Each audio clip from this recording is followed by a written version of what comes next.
عربية لغتي وفصحى والأمر لا يحتاج شرحا عربية لغتي وفصحى. بسم اللہ الرحمن الرحیم. السلام علیکم ورحمۃ اللہ وبرکاتہ. عزیز طلباء، آج ہم اجوف کی تصریف پڑھیں گے اور آج ہم سیکھیں گے کہ اجوف کی تصریف یعنی اجوف کی گردان کیسے کرتے ہیں. تو پہلے آپ یہ سمجھے کہ اجوف کس کو بولتے ہیں. اجوف بولتے ہیں جس کے عین کلمے کی جگہ حرف علت ہو. جس کے عین کلمے کی جگہ میں حرف علت ہو.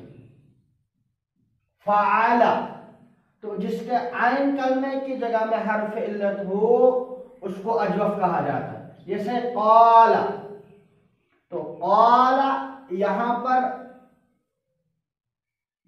ہم نے قال لکھا ہے کیونکہ قال اصل میں قوالا تھا. اب یہاں پہ جو حرف علت واو ہے وہ عین کلمے کی جگہ آئے. فا کلمہ، عین کلمہ، لام کلمہ. قاف فا کلمہ، واو حرف علت، یا عین کلمہ، لام کلمہ.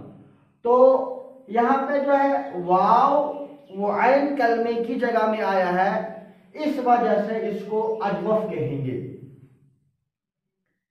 آپ یاد رکھیں کہ مثال کے اندر فعل ماضی معروف میں کسی طرح کی کوئی تعلیل نہیں ہوتی.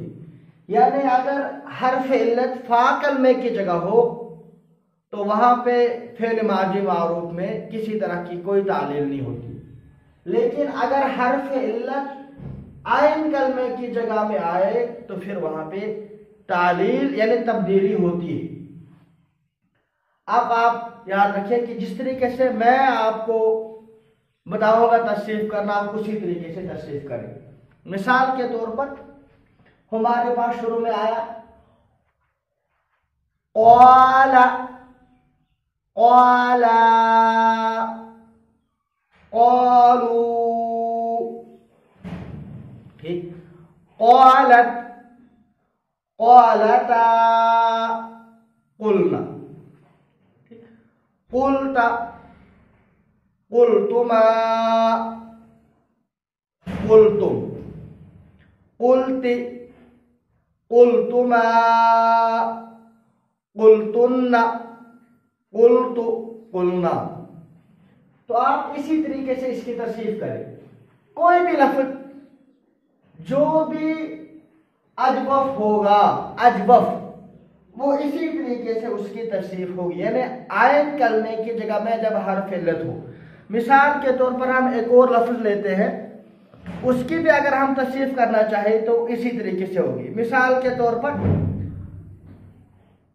قام، قام، قاموا، قامت، قامتا، قمنا، قمت، قمتما، قمتم، قمت، قمتما، قمتن، قلت، قلنا. اب آپ کو سمجھ میں آ گیا ہوگا کہ اجوف کی تصریف ہم کیسے کریں گے. اب آپ یہاں سے جو بات میں بتانے لگا ہوں اس کو آپ اچھے سے سمجھیں. ہم جو اجوف کی تصریف ہوتی ہے ہم اس کو دو حصوں میں تقسیم کر سکتے ہیں. ایک تو یہ شروع کے 3 سیگے اور یہاں پہ 2، یعنی واحد مذکر غائب سے لے کر جمع مؤنث غائب تک، اس کے بغیر یہ 5 سیگے. جو بھی اجوف ہوگا چاہے وہ واوی ہو یا یائی ہو، یا مفتوح العین ہو، مضموم العین ہو، مکسور العین ہو، کوئی بھی ہو، جب بھی عین کلمے میں حرف علت ہوگا اس کی تصریف اسی طریقے سے ہوگی 5 صیغوں میں. مثال کے طور پر ہم نے واو کی اگر یہاں پہ یا ہوتا جیسے با باعو باعت باعتا. اگر مثال کے طور پر یہاں پہ واوی ہوتا لیکن واو پر فتح نہ ہو کسرہ ہو جیسے خاف خاف خافا خافو خافت خافتا. تو اب ہم نے اس کو 2 حصوں میں تقسیم کر لیا. ایک تو واحد منکر غائب سے لے کر جمع مؤنث غائب تک. وہ جس بھی باب سے ہو چاہے وہ پھر واو ہو یا ہو یعنی عین کلمے میں واو ہو یا ہو تو 5 صیغوں میں ان کی شکل سیم رہے گی. یعنی 5 صیغوں میں اجوف میں قالا کا قاعدہ ضروری جاری ہوتا ہے. مثال کے طور پر ہم نے لکھا با تو با یہ بھی اصل میں تھا با یا آ. ٹھیک ہے تو یہ اس کے بھی 5 صیغے جو ہے ایسے رہیں گے با با باؤ بات باتا. ٹھیک ہے. اچھا ہم نے لیا مثال کے طور پر خوف خوف تو خاف یہ اصل میں کیا تھا خویفا خویفا. تو یہاں پر بھی خافا خافا خافو خافت خافتا. تو ہم یہ کہیں گے جو کالا کا قاعدہ ہے وہ اس تمام میں تو جاری تو ہوتا ہے لیکن شروع کے 5 صیغے جو ان کی شکل سیم رہتی. وہ چاہے اجوف واوی ہو اجوف یائی ہو وہ کسی بھی باب سے آ جائے تو ان میں 5 صیغوں میں جو شکل جو ہے وہ ایک جیسے رہتی. اب اس کے آگے کیا ہوتا ہے اب دیکھیں یہاں سے دوسری شکل بن جاتی ہے یہاں سے لے کر یہاں تک قلنا قلتما قلتم قلتی قلتما قلتا قلتما قلتم قلتی قلتما قلتن قلت قلنا. اب یہاں سے آگے آپ کو سمجھنا ہے یہ جو قلنا ہے یہ اصل میں ہے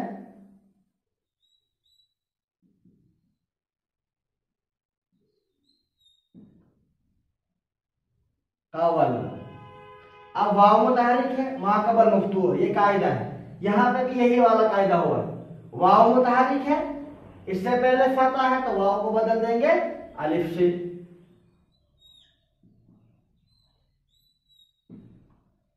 قال بن جائے گا. اب الف ہمیشہ ساکن ہوتا ہے لام بھی ساکن تو 2 ساکن ایک ساتھ جمع ہو گئے. عربی میں ایسا کبھی بھی نہیں ہوتا ہے کہ 2 جزم ایک ساتھ آ جائے تو یہاں پہ الف ہی گر جائے گا بن جائے گا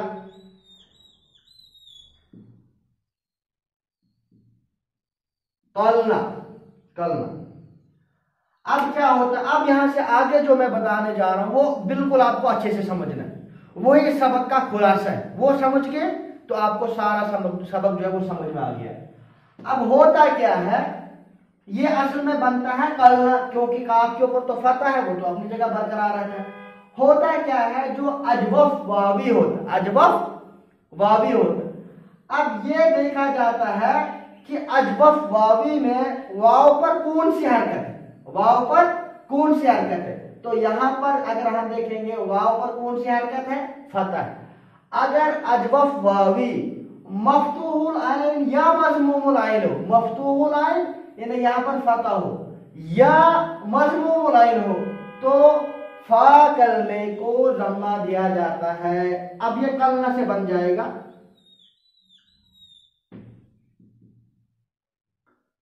قلنا. اب یہاں سے لے کر آخر تک یہی والی تعلیل ہو جائے گی قلنا قلتا قلتما قلتم قلتی قلتما قلتن قلت قلنا. اب آپ کو یہ سمجھنا ہے اگر مضموم العین اجوف واوی مضموم العین ہو یا مفتوح العین ہو تو جمع مؤنث غائب سے لے کر آخر تک فا کلمے میں ضمہ آ جائے گی. لیکن اگر اجوف واوی مکسور العین ہو تو وہاں پہ جمع مؤنث غائب سے لے کر آخر تک فا کلمے کو کسرہ دیں گے. اب مثال کے طور پر یہاں سے مثال کے طور پر یہاں پر ہے قلنا. اگر ہم اجوف واوی مکسور لائن کی مثال لیں گے تو مثال کے طور پر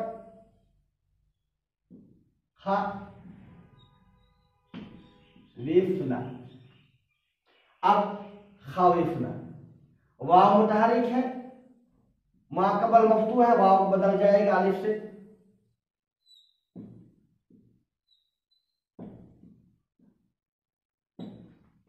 یہ الف ساکن ہے, فا بھی ساکن ہے, تو ایک گر جائے گا, قدرتی بات ہے. یہاں پہ الف گر جائے گا, دو ساکن جمع ہو گئے.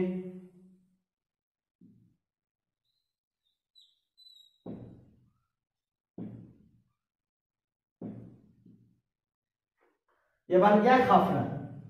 اب یہاں پہ جو حرف علت گرا ہے وہ واو ہے, اور واو کیا ہے, مکسور لائن ہے, لہذا یہاں پر جو ہے فا کرنا اس کو کسرہ دیں گے, تو بن گیا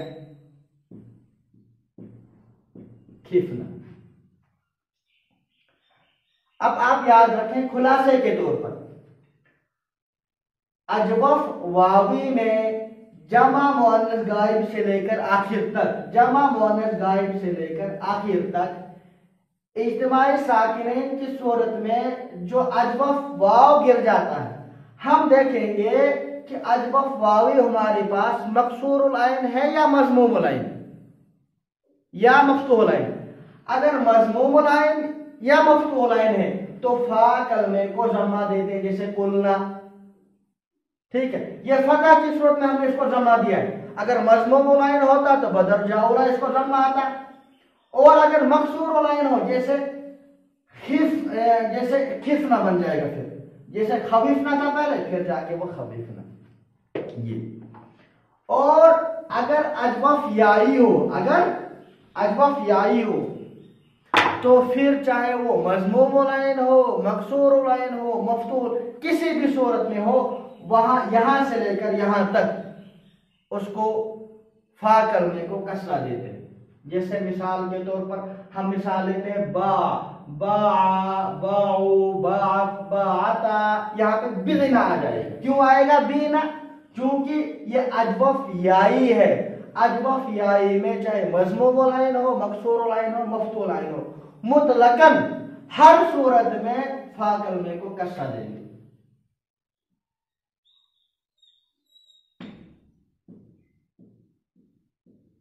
بینا, تو بینا اصل میں کیا تھا؟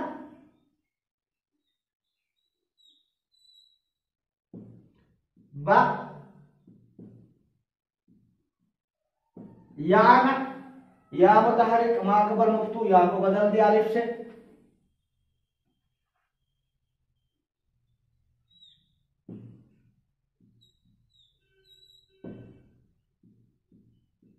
بن گیا بانا.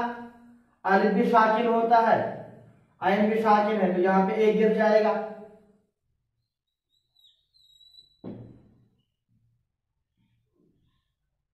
بن گیا یہ بانا. اب چونکہ یہاں پر جو حرف علت ساقط ہوا ہے یا حرف علت حذف ہوا ہے, گرا ہے, وہ یا ہے, تو یا کے گرنے کی صورت میں اجوف واوی جہاں پر اجوف ہو, تو جہاں پر اجوف یائی ہو, جب وہ حرف علت گر جاتا ہے تو جمع مؤنث غائب سے لے کر آخر تک فا کلمے کو کسرہ دیتے ہیں, تو یہ بن جائے گا بعنا. تو آج کے سبق کا خلاصہ یہ ہے, جو اجوف ہے, اجوف اگر یائی ہو, اجوف اگر یائی ہو تو یہاں سے لے کر جمع مؤنث غائب تک اس کا حرف علت برقرار الف میں تبدیل ہو جاتا ہے, اور جمع مؤنث غائب سے لے کر آخر تک جب اس کا حرف علت گر جاتا ہے تو یہاں فا کلمے کو کسرہ دیتے ہیں. جیسے با, باع, باعو, باعت, باعتا, بعنا, بیتا, بیتما, بیتم. اب یہ چاہے کسی بھی باب سے ہو, لیکن اگر اجوف واوی ہو, اب یہ دیکھا جاتا ہے کہ وہ کس باب سے ہے. اگر وہ ایسے باب سے ہو جہاں فا کلمے پہ فتح آتا ہو، جیسے نصرہ میں آتا ہے، فتح میں آتا ہے، ضربہ میں، یا وہ باب کرما سے ہو تو وہاں فا کلمے کو ضمہ دیں گے. لیکن اگر وہ باب سمیہ سے ہو یا حسبہ ہو تو وہاں فا کلمے کو کسرہ دیں گے، جسے خفنا. تو مجھے امید ہے کہ آج کا یہ سبق آپ کو بہت ہی زیادہ پسند آ گیا ہوگا. اللہ تعالیٰ سے دعا ہے کہ اللہ تعالیٰ ہمیں دین کی خدمت کے لیے قبول فرمائے اور اللہ تعالیٰ ہمیں ہدایت کامل عطا فرمائے. والسلام علیکم ورحمۃ اللہ وبرکاتہ. عربية لغتي وفصحى والأمر لا يحتاج شرحا. عربية لغتي وفصحى